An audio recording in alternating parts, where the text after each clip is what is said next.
Dragnet. Ladies and gentlemen, the story you are about to hear is true. The names have been changed to protect the innocent.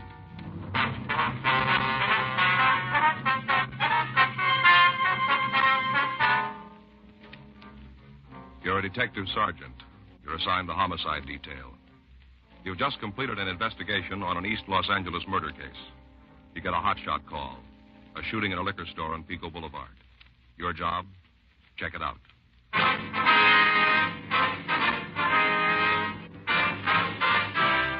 Dragnet, the documented drama of an actual crime. For the next 30 minutes, in cooperation with the Los Angeles Police Department, you will travel step by step on the side of the law through an actual case transcribed from official police files.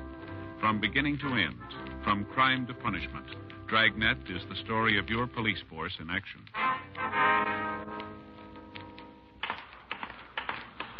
It was Wednesday, February 16th. It was cool in Los Angeles. We were working the day watch out of Homicide Division. My partner's Frank Smith. The boss is Captain Lorman.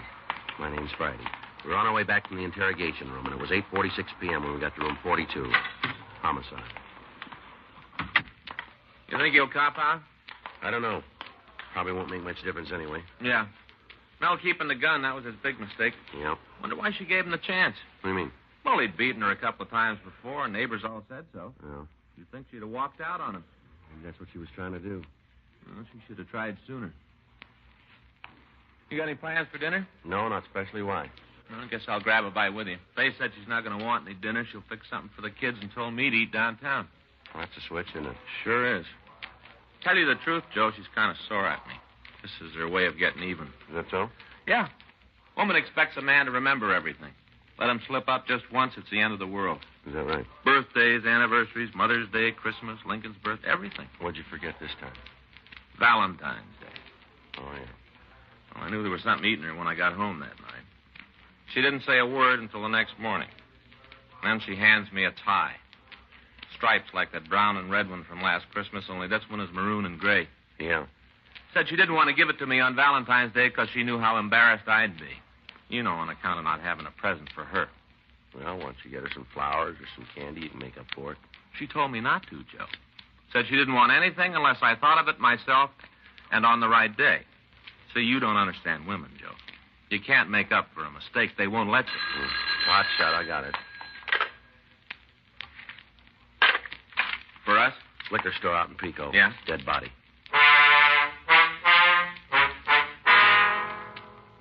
We drove out to the Evandale liquor store on West Pico Boulevard. The owner, Cecil Evandale, was lying on the floor behind the counter. He'd been shot through the chest, and he was already dead when the body was discovered.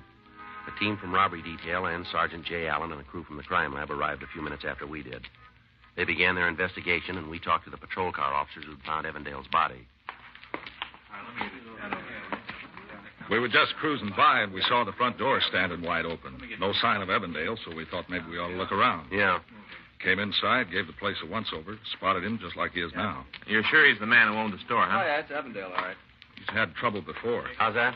A couple of boys held him up, must be about a month ago now. We answered the call. I see. They were picked up the same night. Evandale had their license number. You got a conviction? First-degree robbery. Well, it can't be them if they're in the joint. I'll check on it, Joe. Right. If it was another hold-up, they didn't get away with much. Oh? Cash register was open when we came in. Still full. $50, $75. That's my guess. Well, maybe something scared them off. The street was empty. No cars, nobody.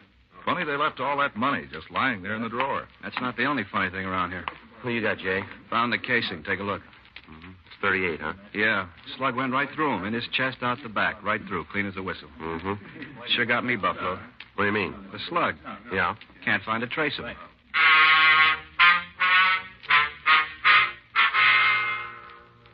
Frank came back from the telephone with the information that the two men who had previously robbed the Evandale liquor store were now serving their sentences in San Quentin. While Sergeant J. Allen and the crew from the crime lab continued to search for the missing slug and any other physical evidence, we canvassed the area for somebody who might have heard the shooting. 9:53 p.m. We found a drugstore in the next block that was still open for business. Fountain's closed. That's what you're after. No, sir, we'd like to talk to you for a minute. Talk? What about? We're police officers. It's Frank Smith. My name's Friday. Police, huh? That's right. Thought I heard sirens a while back. What's been going on around here? Well, there was some trouble at the liquor store down the street. Cease Evandale's place? Yeah. You shouldn't have let it happen. Beg your pardon? You're police officers, ain't you? Yes, sir, we are. He was robbed just a few weeks ago. You should have figured somebody would try it again. You should have been watching him, making sure he was all right. Well, it's a pretty big town, sir. There's a lot to watch. Too big, if you ask me. Why don't they go home? What's that? All them folks who keep moving to L.A. 25 years ago, I come here. Things were a lot different then. Man could drive down the streets, find a place to park his car. There was room to move around in. Elbow room. Mm-hmm. More people coming all the time. Getting so crowded a man can't breathe. Yes, sir. You see anybody who might have done the shooting? Tonight, you mean? Yes, sir. Anybody suspicious? Nobody suspicious come in here. Not since I got back from supper, leastways. When was that? 7:30. Right around in there. Uh-huh. Don't think I've had more than a half a dozen customers since supper time. Miss Jacobs, her youngsters got the croup, sold her some cough syrup. Ought to relieve it some. Then there was a couple of boys, bought Cokes, read the magazine. Well, how old were they? 10, 12, just shavers. Uh-huh. Fella come in for a carton of cigarettes. Don't know his name, but he lives around here somewheres. Been in a half dozen times before. Don't recall anybody else. Well, how about out on the street? Hmm? Did anybody walk by or hang around who doesn't belong in the neighborhood? How the heck would I know? You can't even see the street from in here when it gets dark. Yes, sir. Black as pitch out there. Been after 'em for the last 5 years to put up a street lamp. Been begging 'em. What do? Just raise my taxes and spend the money on freeways and gadgets so's more strangers will come flooding in on us. Whole darn shooting could have took place right there on my sidewalk. I wouldn't have been able to see it. Yes, sir. Well, thanks anyway. I say, wait a minute. Come to think of it, I did spot a couple of fellas. Acted kind of funny, too, like they didn't want me to see 'em. You know what I mean? I think so. It was then when I was walking home to supper. No, it was when I was on my way back. That'd be about 7:30? Give or take a couple of minutes. Well, they were just standing there in the doorway, kind of. Turned their backs toward me as I walked past them. Could you describe them for us? I said they turned their backs. Yes, sir. Not that it made no never mind. It's so darn dark out there, I couldn't describe them if they'd been coming at me head on. Uh-huh. You got any idea how tall they were? Medium height, I guess. How were they dressed? Didn't notice, except for one of them. Yes, sir. Jacket he was wearing. Notice that. Remember thinking it was so loud you could see it in the dark. Kind of plaid. You know big crisscrosses? Mm-hmm. What color was it? Must have been light. Some kind of light color. Tan, maybe with green in it. Not sure. Now, is there anything else you can tell us about these two men? I think I've done pretty good to give you that much. Yes, sir, you have. Thank you.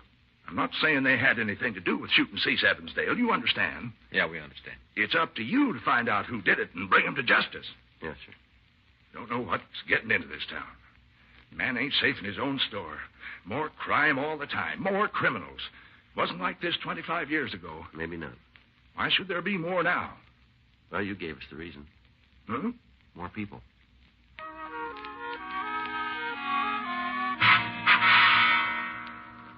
$11:36 p.m. We went back to the liquor store. The body had been moved to the county morgue. Jay Allen told us that he and his crew had searched the walls, the floor, and the furniture. There was no physical evidence and still no trace of the slug that had killed Cecil Evandale. The next morning, February 17th, we again returned to the neighborhood and questioned shopkeepers in the vicinity. None of them had any leads.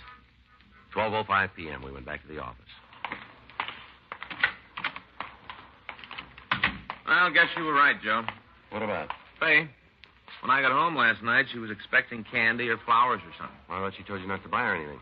Yeah, but that didn't keep her from being disappointed when she didn't get anything. Oh, what'd she say? She didn't say. She just looked. I got it.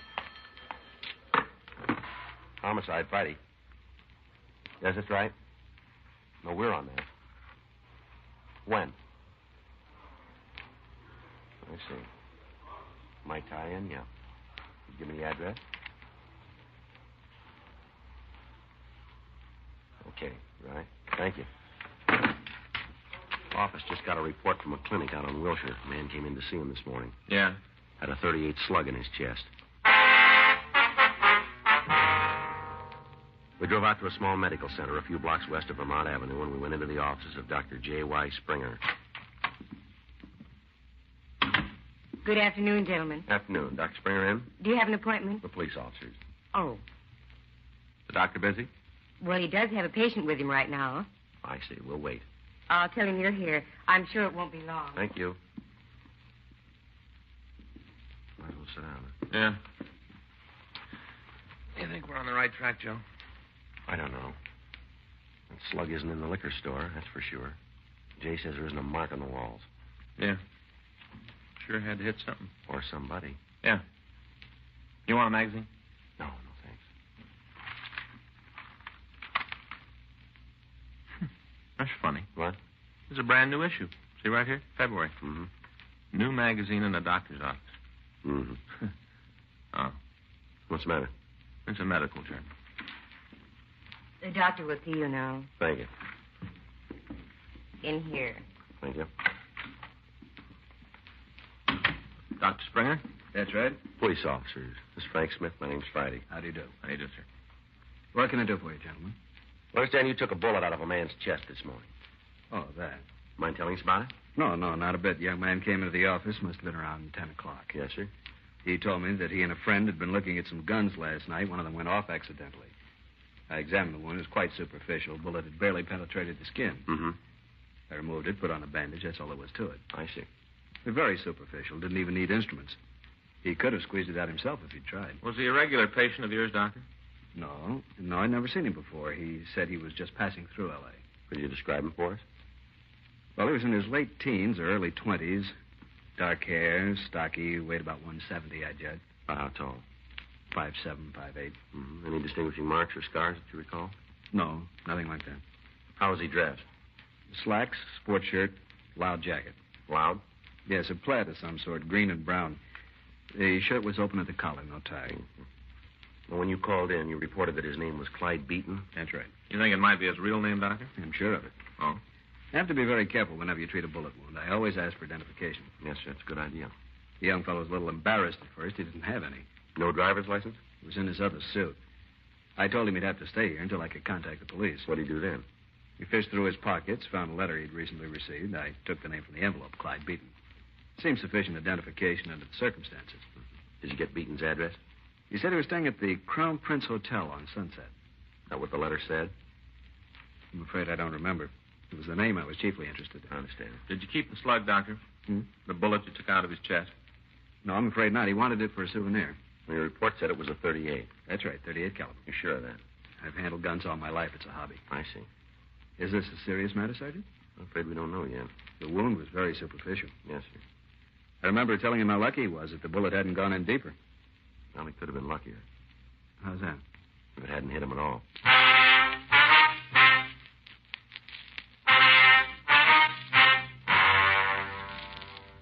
We drove over to the Crown Prince Hotel. They told us that no one by the name of Clyde Beaton had been registered during the past month. They also told us that they had no guests who answered the suspect's description. We checked the name through R&I. They had nothing on them. We also checked the telephone books, city directories. We came up with 2 Clyde Beatons. The first one was an elderly man who lived on Highland Avenue. We interviewed him and learned that he suffered from arthritis and had been bedridden for the past 2 years. He had no living relatives except for a daughter who kept house for him. The second Clyde Beaton lived on Washington Boulevard. We drove out to the address. It was a 2-story brick and stucco apartment house.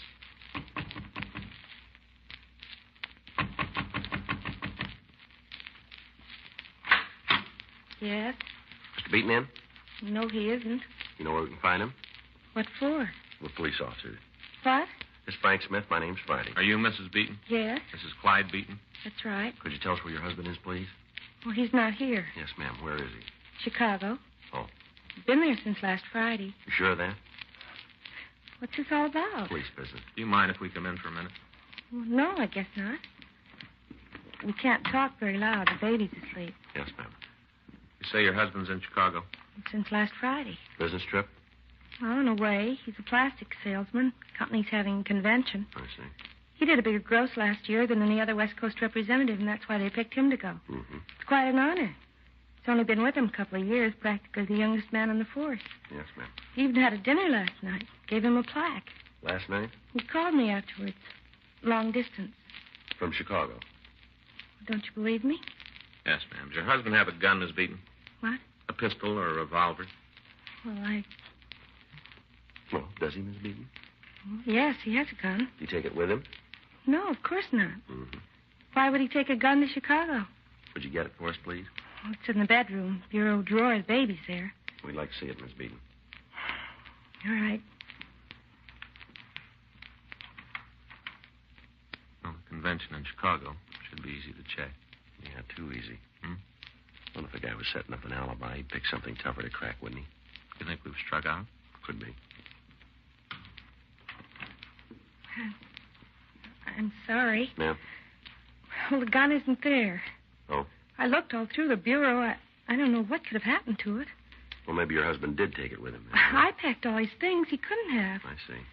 Well, we've always kept it in the top drawer where it'd be handy. Mm-hmm. You know where your husband's staying, Miss Beaton?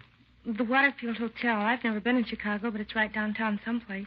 What's the name of the company he works for? Federated Plastics. Can't you tell me why you're asking all these questions? We just like to get in touch with him. What about? Do you have a picture we can take with us? Of Clyde? Yes, ma'am. Well, I suppose so, but I'd like to know why. Is he in any trouble?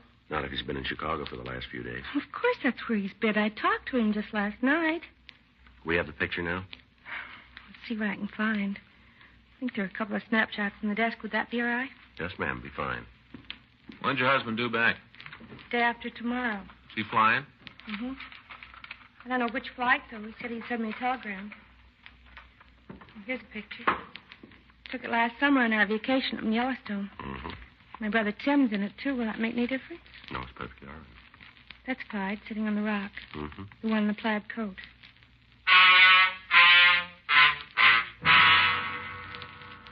We took the picture with us, and we stopped by Dr. Springer's clinic.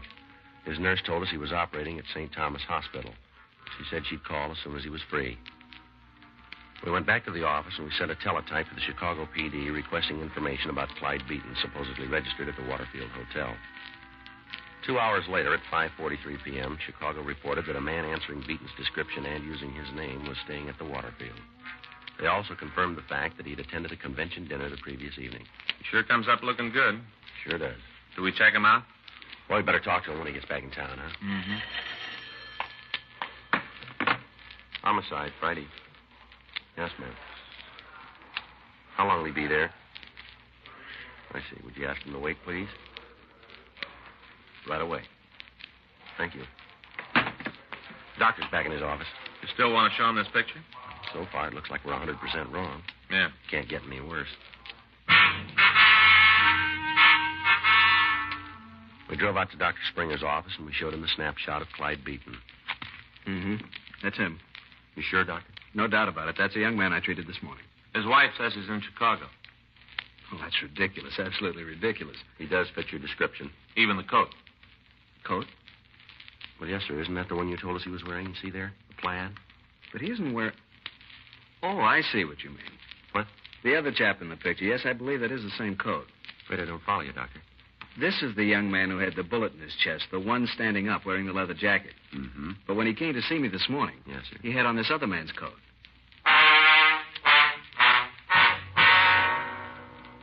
Dr. Springer was positive in his identification of Mrs. Beaton's brother. 7:28 p.m. We again interviewed Mrs. Beaton. Oh, it's you again. Yes, ma'am. What do you want now? Just a couple more questions. You got me so nervous before, I just didn't know what to do. I had to telephone Clyde all the way to Chicago. Make sure he was all right. We're sorry about that, ma'am. It would cost us a fortune in phone bills. He said the police back there had been bothering him, too. He couldn't imagine why. We don't want to cause you any trouble. Well, that doesn't help any. Would you take another look at this picture, Miss Beaton? What for? I gave it to you. Yes, ma'am. You said that the other man was your brother. Is that right? What about him? What's his name, please? Tim. His last name? Larkin. Tim Larkin. Well, now, does the coat that your husband's wearing in the picture belong to him or to your brother? It's Clyde's coat, of course. He's wearing it. Is it in the house now? No, I don't know where it is. Cleaner's, I guess. Wasn't here when I packed Clyde's bag last week. Your brother live in L.A.? Yes. Where about? Well, he lived with us until a few weeks ago, and then he and a friend of his took an apartment over on Bellwood Avenue, You know the number? 261 West. What's his friend's name? Oh, it's Bill Dressingham.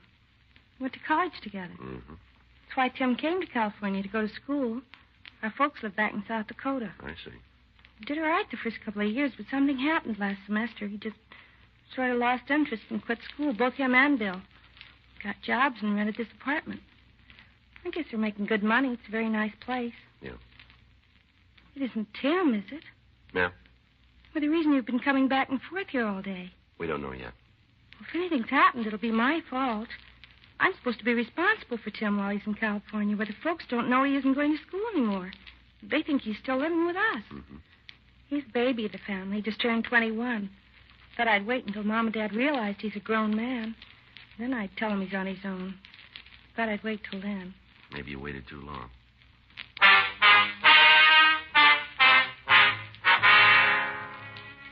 "9:15 p.m. We went over to the Bellwood address Mrs. Beaton had given us. We found a card on one of the doors with the names Beaton and Dressingham on it.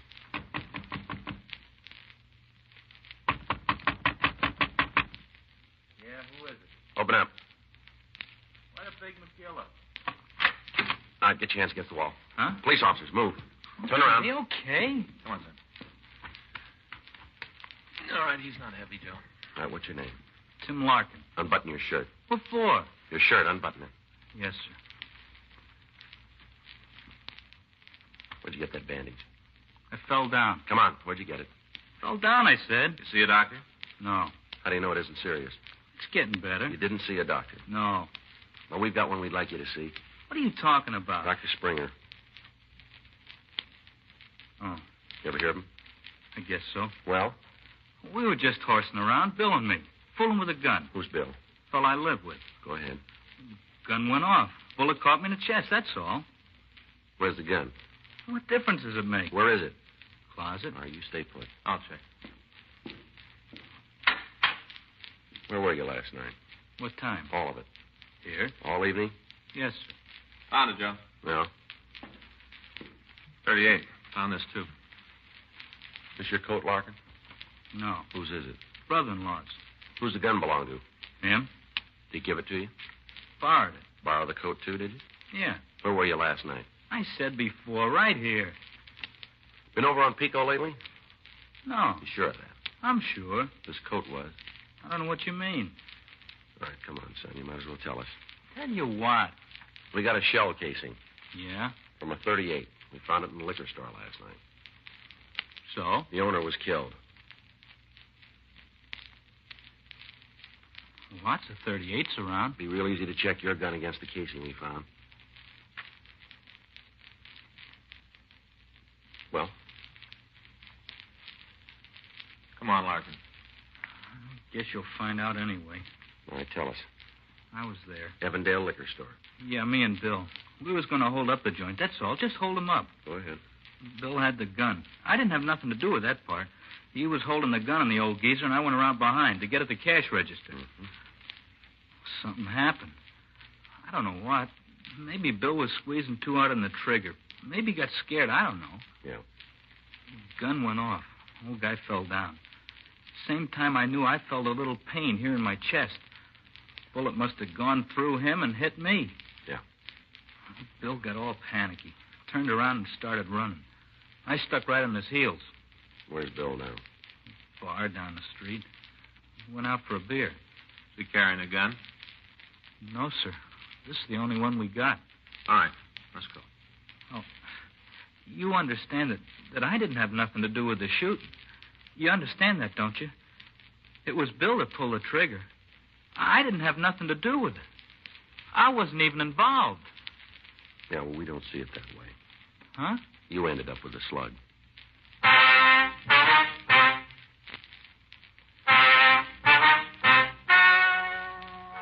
The story you've just heard is true. The names were changed to protect the innocent. On June 14th, trial was held in Department 93, Superior Court of the State of California, in and for the County of Los Angeles.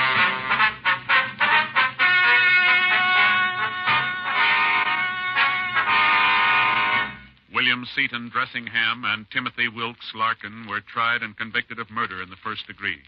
The jury returned a recommendation of leniency, and the suspects are now serving life terms at the state penitentiary, San Quentin, California. Dragnet, the story of your police force in action, is a presentation of the United States Armed Forces Radio Service.